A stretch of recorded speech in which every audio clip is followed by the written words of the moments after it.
This is how a 362,400 pesos modern wedding looks like. Maaring hindi ang pinaka-practical na kasal for most people, maaari ring may way para mas makatipid sa ibang mga items, pero this is our wedding cost at isi-share namin ito sa inyo.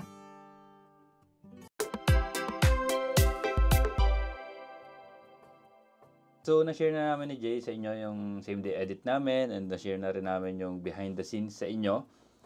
So, ngayon naman, isi-share namin sa inyo yung naging cost ng aming kasal. Na sa ganon, magkaroon naman ng idea yung mga gustong magpakasal dyan, kung magkano yung iipunin nila, in case may gusto silang part ng kasal namin na gusto nilang gayahin. So, hindi namin sinasabi na ito yung best na kasal, most practical way, pero ito yung naging cost ng kasal namin.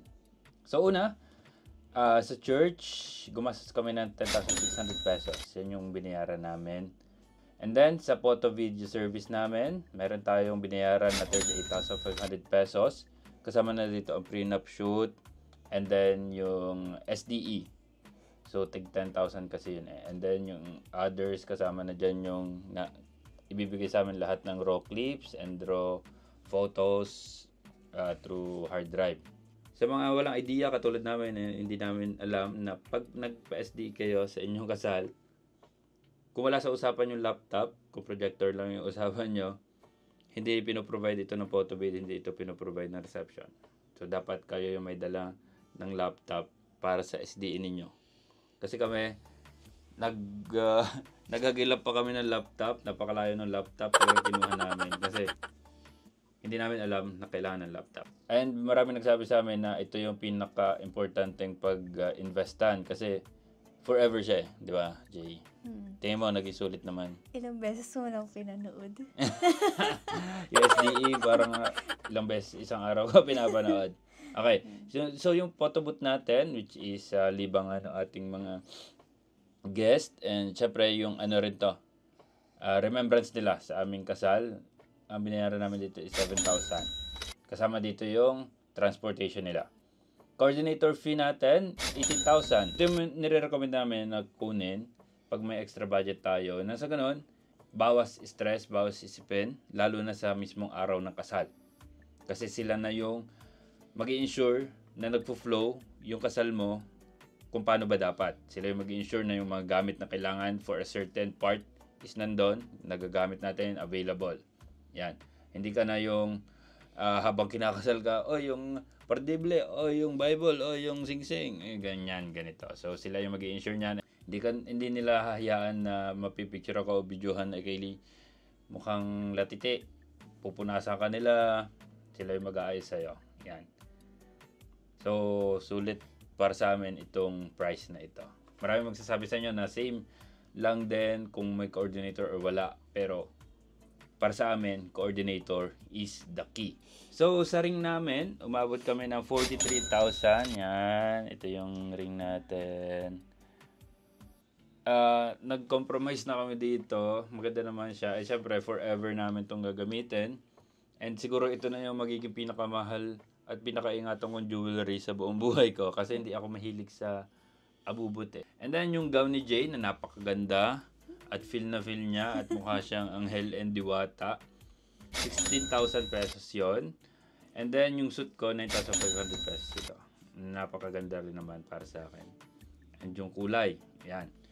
Yung hair and makeup artist ni Jay, kaya siya naging napakaganda lalo nung araw ng kasal, is umabot ng 23,000 pesos. Kasama na dito syempre yung transpo nila. And then yung accommodation namin, kasi yung pamilya ni Jay ay galing sa malayo, di ba? So, gumastos kami dito ng 13,000 pesos. Nga sa ganun, comfortable naman yung family ni Jay. The before and after the wedding. So, yun dito sa accommodation, actually, kailangan din talaga namin mag-avail ng at least 2 rooms. Kasi, para sa preparation area ng groomsmen at bridesmaid. At syempre, kailangan siya para ma-access namin yung area ng hotel para sa mga shooting, sa mga videos and sa mga photos. Yan. Siyempre, medyo malaki yung ginastos din natin sa crew meal kasi kailangan natin pakainin yung ating entourage, yung family natin during the preparation, and siyempre yung crew natin. hair and makeup, coordinators, basta napakarami. Parang sa crew meal pa lang, yung breakfast, lunch and dinner, halos nasa 100 meals din yung kinailangan naming i-prepare. So, mas mura na ito kung kaysa sila ay isama natin sa buffet kasi 770 per head yung buffet natin. Isangat ko lang sa mga hindi pa nakakatikim o gusto mag-repeat order ng Spicy Chicken Pastil by Garaponic Off Duty dahil available pa rito sa mild at extra variant. Ma-order mo ito kahit nasan ka man sa Pilipinas through your favorite online selling platform by jar or by reseller pack. Check out na. Yung host natin, 5,000 including yung transpo allowance. And siya yung nag-ensure na talagang entertained yung ating mga guest at ensure nyo na makakuha kayo ng napakagaling na host, entertaining. Yan, yung kilala na talaga na sa ganon, sila yung mag-entertain sa bisita natin bago tayo mag-grand entrance. At syempre, pag nado na tayo mismo, lively yung ating kasal. And then, gumastos din kami sa styling ng church, which is na meet naman yung expectation namin. May arc pa yan at saka syempre yung flowers ng 10,000 pesos. And then syempre yung flowers para sa entourage natin, yung mga corsage and then yung bouquet ni Jay, bouquet sa ating bridal car which is si 15. Yan, 8,000 yan. And then sa pika-pika natin, gumastos tayo na 9,500 pesos na hindi ko natikman pero mukha naman nag-enjoy kasi naubos naman. And then syempre permits and licenses, hindi ko na alam yung eksakto pero mura lang yung nagastos dito sa permits and licenses, around 2,000 pesos lang yan. Souvenirs natin, kasi nag-DIY kami ni Jay, umabot lang tayo ng 10,000. Kasama na dito yung mga gifts. Souvenirs sa lahat ng guests natin, which is yung honey and yung gifts sa ating ninong at ninang at syempre doon sa parents. Yung others natin, ilagay natin ito sa 5,000 pero kung bibilangin natin talaga lahat ng others, sa lechon, umabot tayo ng 30,000 pesos. Pero ito'y mura na. Kasi yung live weight ng ating baboy is 55 kilos. Bumili ako ng live na baboy sa pinsan ko. And then, nagpalechon kami sa maglilechon. Kaya naging mura ito kahit 55 kilos. Napakalaki ng lechon namin at sobra-sobra siya. Hindi ko din natikman. Hindi ko natikman? Hindi ko rin natikman eh. Actually, kinabukasan na nung nagdapit. And then, yung dove natin na ginamit is 1,000 pesos ito. For the kulungan at yung mismong dove na hindi ko na alam kung saan napunta after. Baka ni-recycle. Hindi ko alam din. Na-ibenta next day. Hindi, joke lang. Okay, para sa reception venue, bayad kami ng total of 103,300 pesos.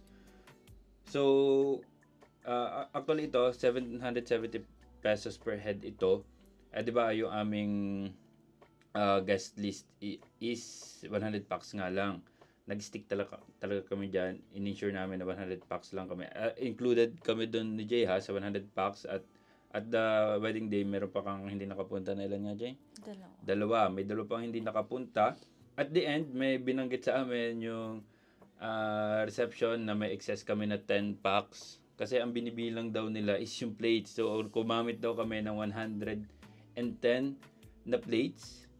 So, medyo na-weirdan lang ako doon sa policy na plates yung binilang rather than yung sa aming bisita. So, nag-add kami ng bayad ng 7,700 pesos. Pero ang dami naming inuwi na pagkain after. As in, napakadami. Nakain pa namin siya kinabukasan sa aming after party. Yun yung nagtototal sa ating 362,400 pesos na overall na gastos nung mismong kasal namin. Pero kung bibilangin pa natin lahat yung mga ginastos natin, kasi siyempre may mga pinuntahan tayo ng mga lugar na dapat hindi namin pinuntahan kung hindi dahil sa preparation sa kasal, yung gas natin, siyempre yung gifts namin sa isa't isa, etc. etc. It can easily shoot up to 450,000 kung talagang kukumpitin natin lahat ito. Ang gusto ko palang i-add kasi nung nag-start kami mag-plan ni Jay, ang lagi namin sinasabi, intimate wedding, kaya 100 doon talaga kami nag-stick. Tig 49 kami for both sides. Kala namin pag kakaunti ang bisita, tipid. Yung pala, it's a trap. Kasi ang per head naman is 770 pesos lang ang additional per head niyan. Pero yung mga details sa kasal natin, yung iba-ibang gastos, puro fix siya. So, 100 or 200 yung bisita mo, photo bid mo, halimbawa, is 38,500 pa rin. Sa, kahit ilan yung bisita mo, ang church mo, fix pa rin.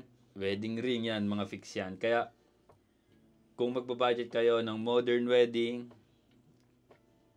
na katulad ng sa amin, talagang medyo mahal na as of now. Medyo wala nang murang modern wedding sa ngayon. Mga traditional, okay na okay pa rin naman yan, kaya we can opt that. Ito, sinare namin sa inyo, ay yung naging kasal namin ni Jay. Hindi ibig sabihin na ito yung pinaka-practical, ito yung best way, pero ito yung sa amin. Yun lang, maraming salamat sa subscribe and peace!